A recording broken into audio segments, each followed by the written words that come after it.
When Linda Harper suffered a stroke, her 3 kids, Chloe, Austin, and Tyler, flew into town pretending to be the perfect, loving family, but everyone in the neighborhood already knew the truth. They hadn't visited her in years. They didn't call on Christmas. They didn't check in on her birthday. But the moment they heard she had nearly $250,000 saved from selling her late husband's business, suddenly everyone remembered they had a dear, sweet mother to take care of.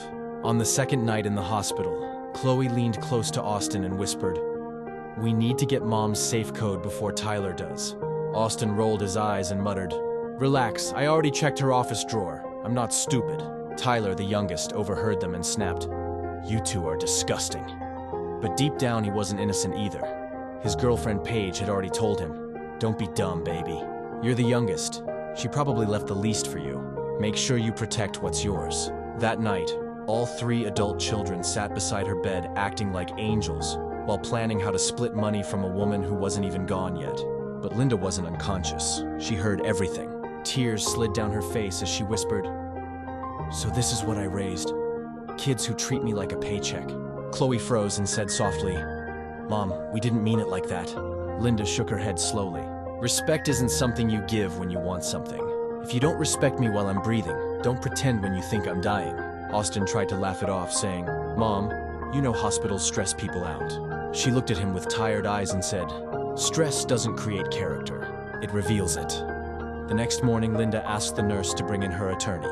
Her children panicked the moment they saw him walk in with a briefcase. Tyler whispered, "Paige is gonna lose her mind if I walk out of here with nothing." Linda looked at all 3 of her children and said softly, "I'm changing my will. I refuse to reward disrespect." Chloe's voice cracked as she said, "Mom, please don't do this."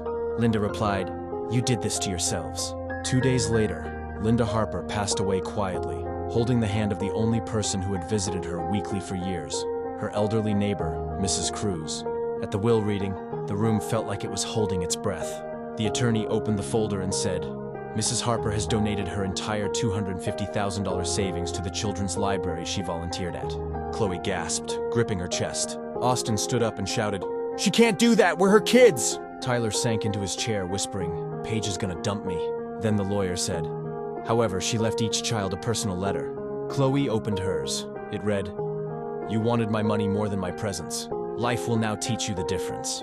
Austin's letter said, "If money is the only thing that motivates you, you will never have enough to feel safe." Tyler's letter read, "A partner who encourages greed will never bring peace, only pain. Let this be your wake-up call." Tyler's hands trembled as he finished reading. Paige grabbed the letter, read it, scoffed, and said, "Whatever. I'm not wasting my 20s on a broke boyfriend." She dumped him right there in the parking lot. A few months later, Chloe was working long shifts and barely paying rent. Austin had fallen for a fake investment scheme and lost everything, and Tyler sat on a park bench outside the children's library, where his mother's name had just been engraved on a plaque. A group of little kids ran past him laughing, and he heard his mother's voice in his memory. "Teach your children to treat people with respect. Money runs out, character doesn't." Tyler wiped his eyes and whispered, "Mom, I'm sorry.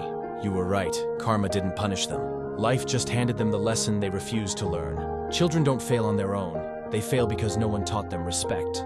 If money becomes more important than people, you'll lose both." What do you think? Did Linda do the right thing?